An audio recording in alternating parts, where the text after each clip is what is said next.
Presiden Soekarno, demokrasi liberal tidak cocok dengan kepribadian bangsa Indonesia. Soekarno ingin menggantinya dengan demokrasi terpimpin.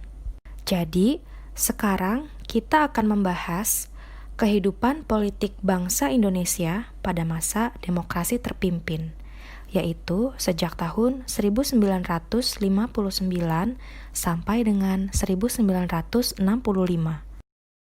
Mengapa diterapkan demokrasi terpimpin di Indonesia? Ada beberapa hal yang melatar belakanginya. Yang pertama, adanya ketidakstabilan kehidupan politik Indonesia pada masa demokrasi liberal, di mana partai-partai politik saling bersaing dan menjatuhkan satu sama lain karena lebih mengutamakan kepentingan kelompok. Yang kedua, gagalnya Dewan Konstituante dalam membuat Undang-Undang Dasar yang baru. Yang ketiga, Presiden Soekarno merasa demokrasi liberal adalah produk impor yang sangat tidak cocok dengan kepribadian bangsa Indonesia.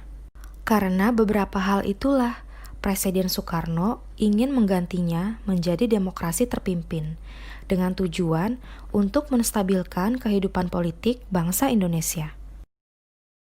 Untuk merealisasikannya, pada awal Juli 1959, Presiden Soekarno melakukan pertemuan dengan Ketua DPR, para menteri, pimpinan TNI, anggota Dewan Nasional, dan para tokoh penting lainnya untuk mendiskusikan langkah apa yang harus diambil untuk bangsa Indonesia.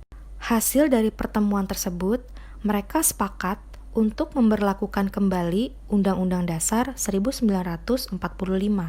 Pertemuan dilanjutkan dengan pidato singkat Presiden Soekarno pada tanggal 5 Juli 1959 pukul 17 waktu Indonesia Barat, sekaligus dengan mengeluarkan dekret Presiden yang berisikan 3 ketentuan pokok, yaitu pembubaran Dewan Konstituante, diberlakukannya kembali Undang-Undang Dasar 45, sehingga Undang-Undang Dasar sementara 1950 tidak berlaku lagi.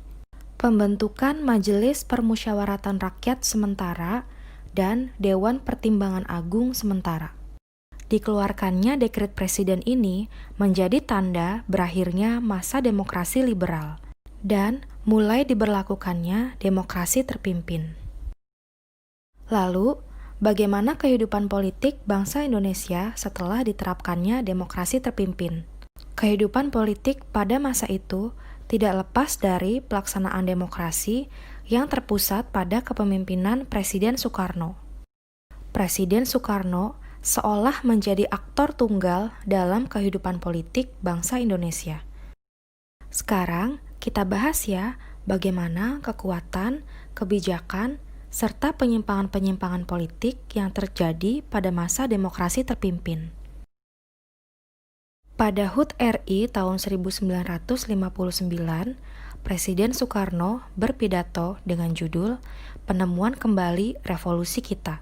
Dalam pidatonya, Presiden Soekarno menyerukan tentang semangat revolusi, keadilan sosial, serta penyusunan ulang lembaga dan organisasi negara demi revolusi yang berkesinambungan. Pidato ini kemudian dikenal sebagai Manifesto Politik atau disingkat Manipol. Manipol mencakup 5 gagasan penting, yaitu Undang-Undang Dasar 45, Sosialisme Indonesia, Demokrasi Terpimpin, Ekonomi Terpimpin, dan Kepribadian Indonesia, yang kemudian disingkat USDEK, sehingga dikenal dengan istilah Manipol USDEK. Dalam perkembangannya, Manipol USDEK menjadi ideologi resmi pada masa demokrasi terpimpin dan dijadikan sebagai garis-garis besar haluan negara. Nah, kalian masih ingat kan pada video tentang demokrasi liberal? Disebutkan bahwa partai politik tumbuh subur dan saling bersaing di masa itu. Sehingga pada masa demokrasi terpimpin, pemerintah membatasi peran partai politik dengan cara mengeluarkan Peraturan Pemerintah Nomor 7 Tahun 1959 yang berisi Partai politik harus menerima dan membela Undang-Undang Dasar 45 serta Pancasila, menggunakan cara-cara damai dan demokrasi untuk mewujudkan cita-cita politik. Menerima bantuan luar negeri hanya seizin pemerintah. Partai politik setidaknya harus memiliki cabang di seperempat wilayah Indonesia. Presiden berhak menyelidiki administrasi dan keuangan partai. Presiden berhak membubarkan partai yang terindikasi melakukan pemberontakan terhadap pemerintah. Untuk menegakkan demokrasi terpimpin, Presiden Soekarno membentuk lembaga negara baru berdasarkan Peraturan Pemerintah Nomor 13 Tahun 1959 yang disebut Front Nasional. Front Nasional diketuai oleh Presiden Soekarno sendiri, dengan tujuan untuk memperjuangkan cita-cita proklamasi dan cita-cita yang terkandung dalam Undang-Undang Dasar 1945. Karena menurut Soekarno, Indonesia masih belum sepenuhnya merdeka. Masih ada wilayah Indonesia yang diduduki oleh Belanda, yaitu wilayah Irian Barat. Pada tanggal 17 Agustus 1961, Presiden Soekarno memperkenalkan ajaran Resopim, yaitu singkatan dari Revolusi Sosialisme Indonesia dan Pimpinan Nasional. Tujuan pembentukan Resopim adalah untuk memperkuat kedudukan Presiden Soekarno. Sedangkan inti ajaran Resopim adalah seluruh unsur kehidupan berbangsa dan bernegara harus dicapai melalui revolusi, dijiwai oleh sosialisme, dan dikendalikan oleh satu pimpinan nasional yang disebut Panglima Besar Revolusi, yaitu Presiden Soekarno. Selanjutnya, Presiden Soekarno mengeluarkan gagasan Nasakom, yang merupakan kepanjangan dari nasionalis, agama, dan komunis, dengan tujuan untuk menyatukan 3 pilar kekuatan politik nasional pada masa itu.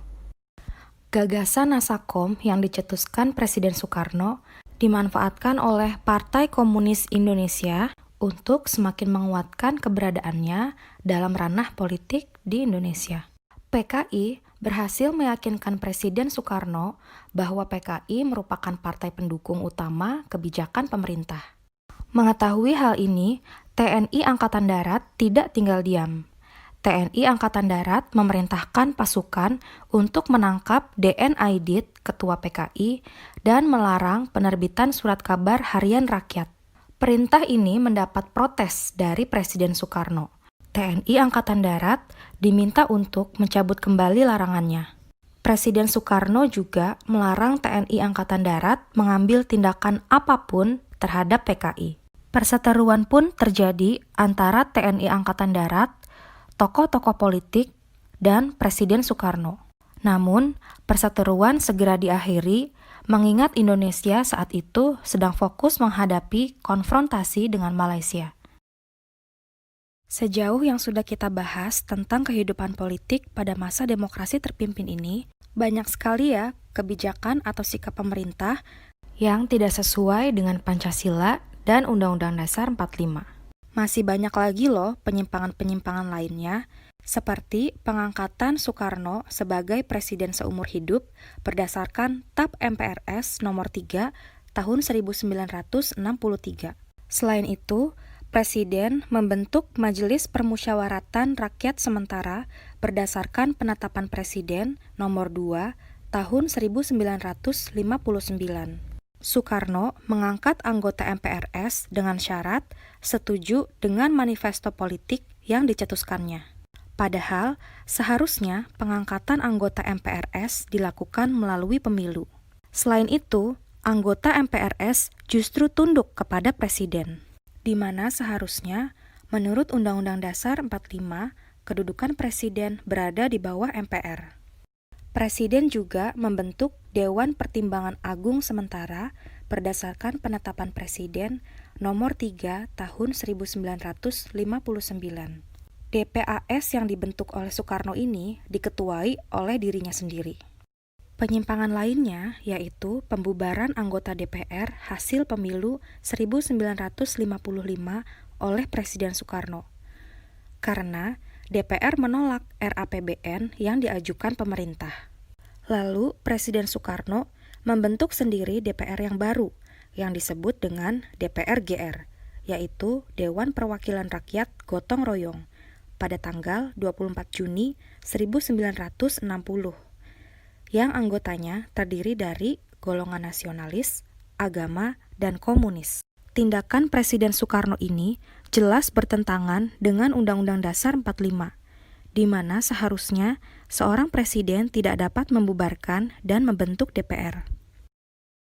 Sangat disayangkan ya, penerapan demokrasi terpimpin yang pada awalnya bertujuan untuk menciptakan kehidupan yang dipimpin oleh hikmah kebijaksanaan dalam permusyawaratan dan perwakilan, justru malah menjadi perwujudan dari kehendak presiden yang ingin menjadi paling berkuasa di Indonesia.